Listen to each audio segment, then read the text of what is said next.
శివ మహాపురాణంలో కోటి రుద్ర సంహితలో 12th chapter. ఇక్కడ హటకేశ్వర లింగం యొక్క ప్రాదుర్భావం గురించి దాని మహత్య వర్ణన అన్నది ఇక్కడ విశేషంగా చెప్పబడింది.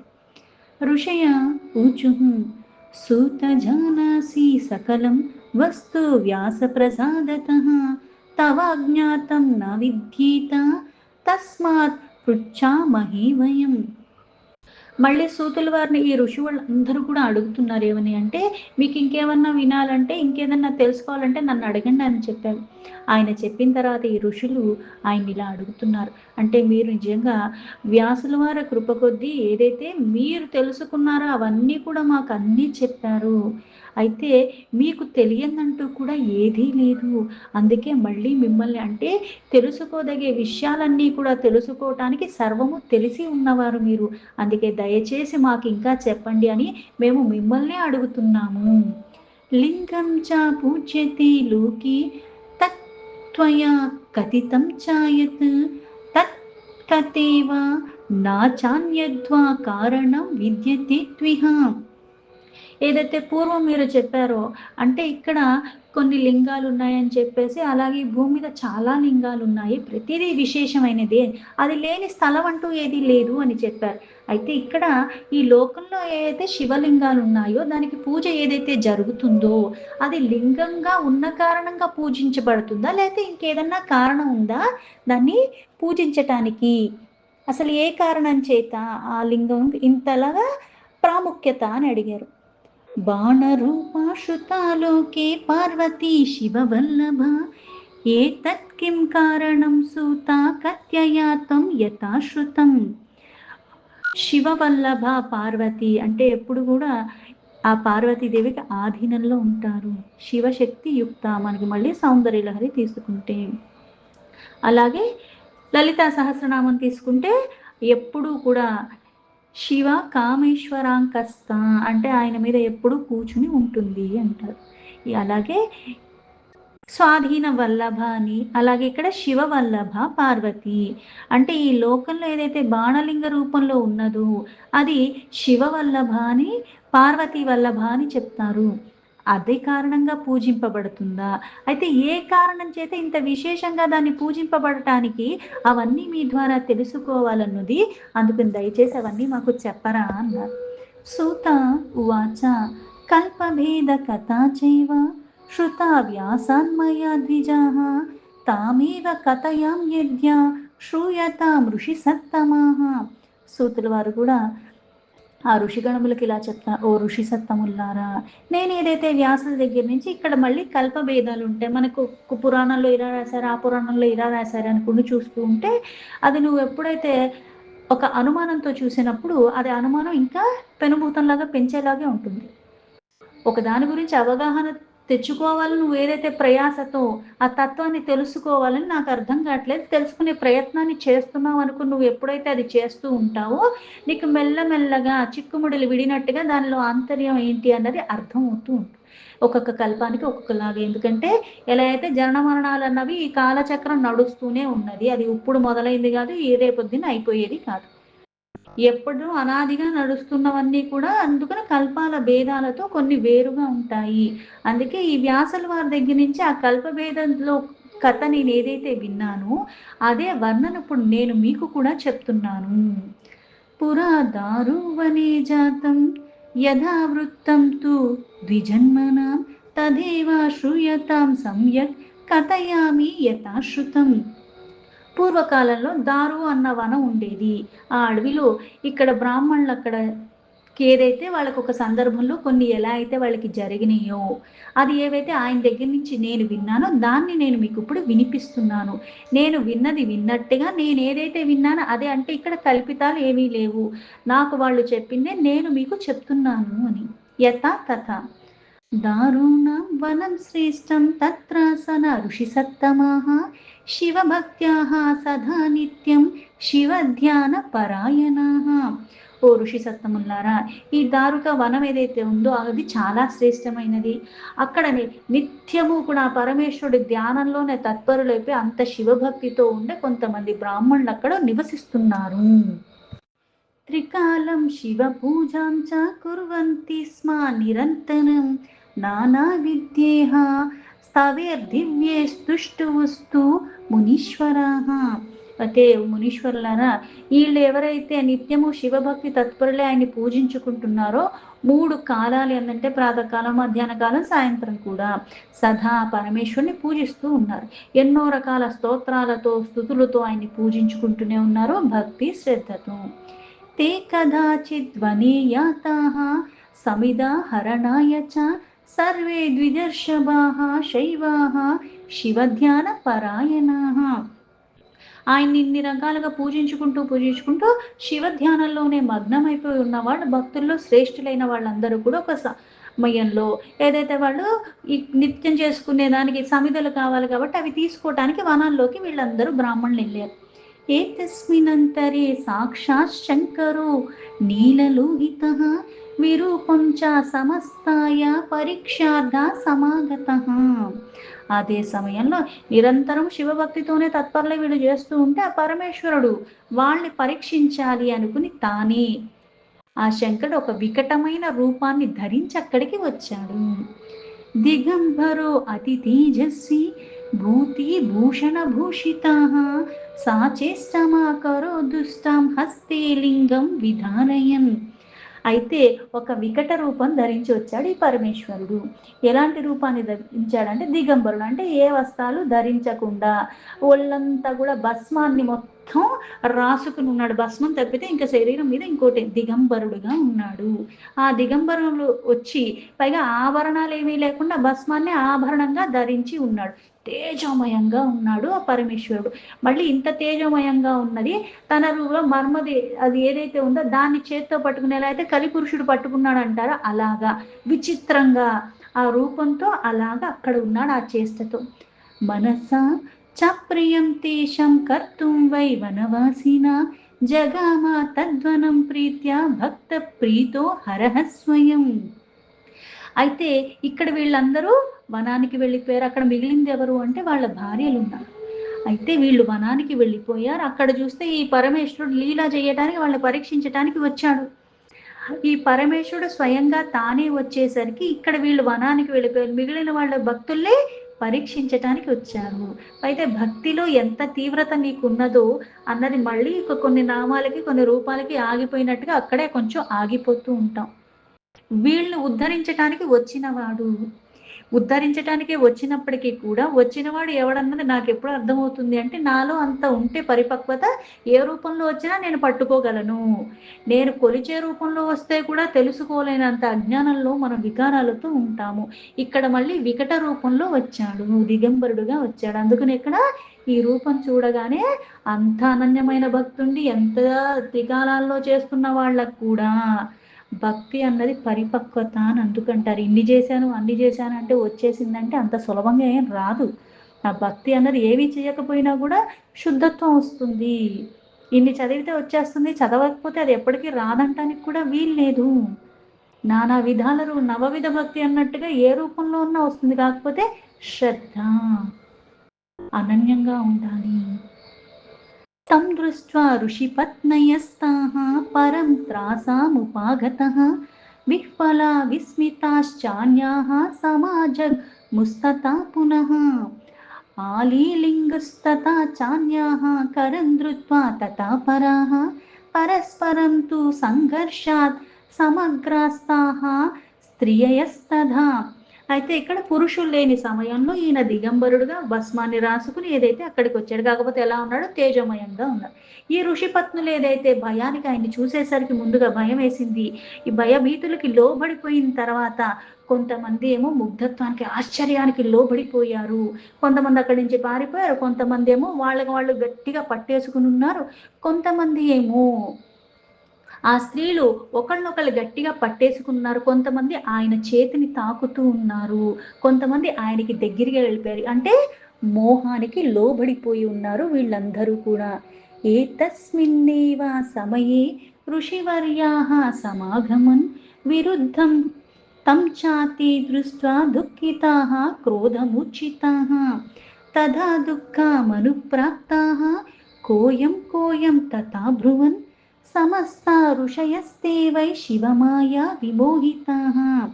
మాయాకి ఎప్పుడు కూడా లోబడి ఉంటాం మనము.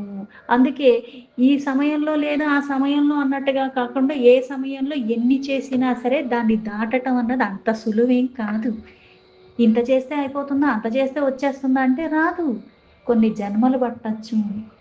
ఇక్కడ ఋషివర్లు వనాల్లో ఉన్నవాళ్ళు సమిధల కోసం వెళ్ళినోళ్ళు వాళ్ళు తిరిగి వచ్చేసారు.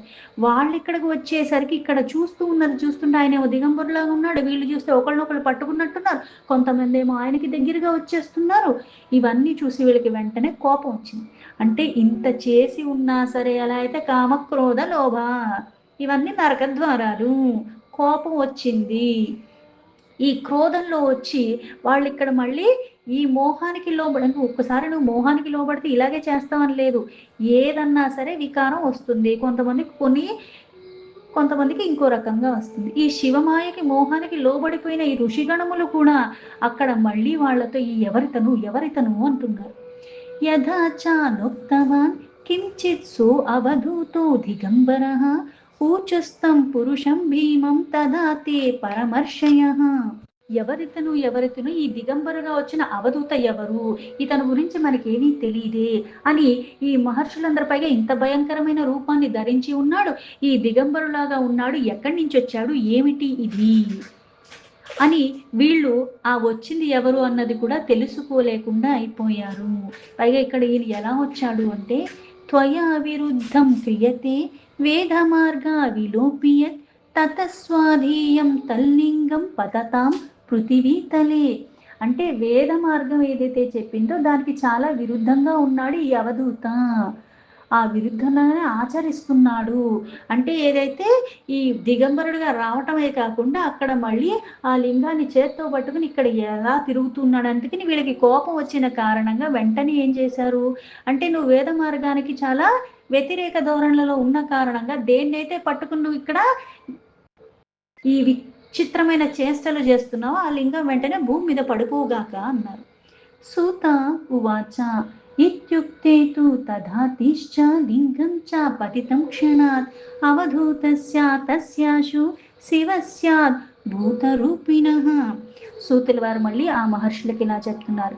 వీళ్ళు ఎప్పుడైతే బ్రాహ్మణులు ఇలా అన్నారో వాళ్ళు అన్నంత మాత్రం చేత వెంటనే ఆ అవధూత రూపంలో ఉన్న ఆ పరమేశ్వరుడు మళ్ళీ ఆ చిన్మయ్య ఆ వెంటనే ఆ లింగం భూమి మీద పడిపోయింది. అంటే ఇక్కడ నిజంగా మళ్ళీ అందులో ఉన్నది ఆంతర్యామి ఏంటి అన్నది అర్థం చేసుకోవాలి. నువ్వు చేసిన స్థుతులు స్తోత్రాలు ఇన్ని చేస్తే నీకు ఒక పరిపక్వత వచ్చింది.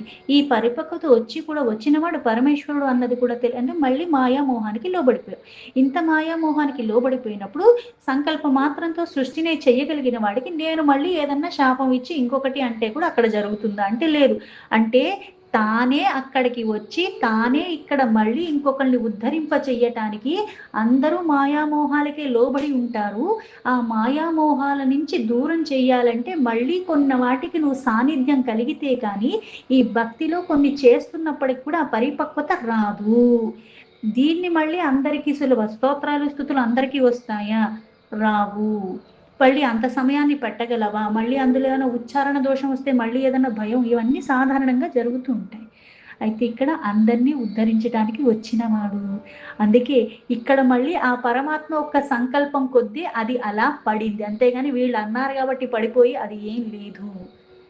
అన్నిటి మీద అధికారం కలిగి ఉన్నవాడు సంకల్ప మాత్రంతో సృష్టినే చెయ్యగలిగిన వాడు. కానీ లీలా విశారదులాగా అందరినీ మాయామోహాలకి లోబడేలాగా చేస్తాడు. తనకి దేనికి సంబంధం లేకుండా ఉంటాడు. అదే పరమాత్మ తత్వం. అందుకని అది వెంటనే ఎప్పుడైతే భూమి మీద అయితే పడిపోయిందో తల్లింగం చాగ్నివత్ సర్వం యద్దాహం పురాస్థితం ఎత్ర ఎత్ర చ తధాతి తత్ర తత్ర దహిత్ పునః. అది ఎక్కడైతే పడిందో అది ఎలా ఉంది అంటే అగ్ని జ్వాలలు.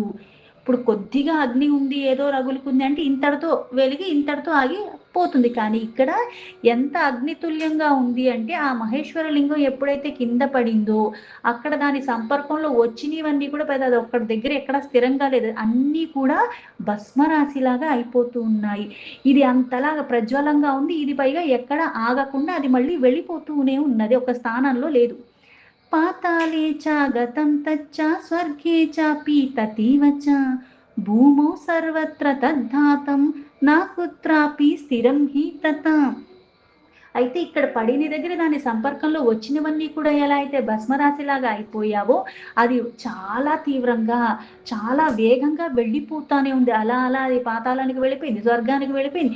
ఇంకా అలా ఇక్కడికి వెళ్తుంది, అక్కడికి వెళ్ళట్లే. అంటే పరమాత్మ సర్వవ్యాపి. ఈ వ్యాపించిన వాడు ఎక్కడ ఉన్నాడంటే అంతటా ఉన్నాడు. ఇక్కడ ఎక్కువ, అక్కడ తక్కువ, ఇక్కడ ఉన్నాడు, అక్కడ లేడంటానికి లేదు కదా. అందుకని ఇక్కడ ఎక్కడెక్కడికి వెళుతుందో, అందుకని అక్కడ ఉన్న ప్రతి ఒక్కళ్ళు కూడా భయానికి లోబడ్డారు. ఎక్కడ ఒక స్థిరంగా లేదు, సర్వత్రా వ్యాపించి వెళ్ళిపోతున్నట్టు వెళ్ళిపోతూనే ఉన్నది. లోకాశ్చ వ్యాకుల జాత ఋషయస్తే అధిదుఃఖితాః న శర్మ లేభిరే కేచిద్ దేవాశ్చ ఋషియాస్తదా. సర్వలోకాలు కూడా భయానికి లోబడిపోయాయి. అక్కడ ఉన్న ఋషిగణములు వీళ్ళు కూడా ఇంకా భయానికి లోబడిపోయారు వాళ్ళు చూస్తుండగానే. అందుకుని ఇది ఏమిటి అంటే ఇక్కడ అందరికీ కష్టతరంగానే ఉన్నది. ఎందుకంటే ఇక్కడ సంపర్కం వచ్చిందంతా భస్మం అయిపోతుంది, ఇది ఒక దగ్గర స్థిరంగా ఉండట్లేదు, అన్నీ వ్యాపించి వెళ్ళిపోయినట్టుగా వెళ్ళిపోతుంది. నా జ్ఞాతస్తు శివో యేస్తు తే సర్వే చ సురర్షయః దుఃఖితా మిలితాః శీఘ్రం బ్రాహ్మణం శరణం యయుః. ఇప్పుడు వీళ్ళందరూ కూడా ఋషిగణములందరూ కూడా ఇంకా ఈ పరమేశ్వరుడు అన్నది అర్థం చేసుకోలేదు. కానీ ఇప్పుడు అర్థమైంది.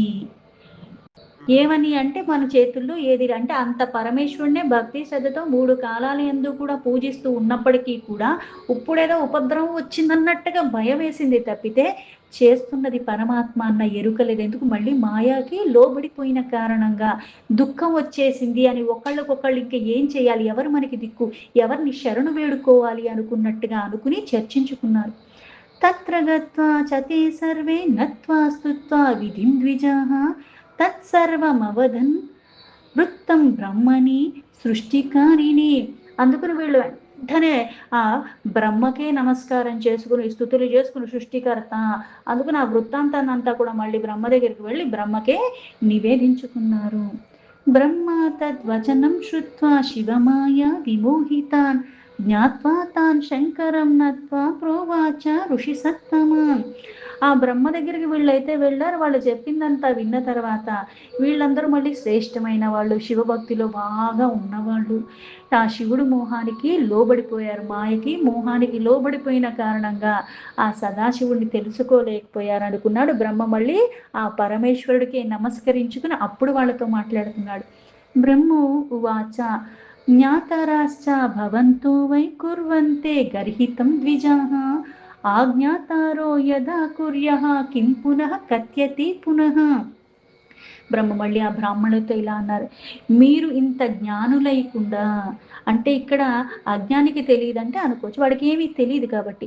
జ్ఞానం ఉండి కూడా కొన్ని కర్మలు నిందాభరితంగా చేశారు. పైగా మీరు ఆ పరమేశ్వరుని తెలుసుకోలేకపోయారు.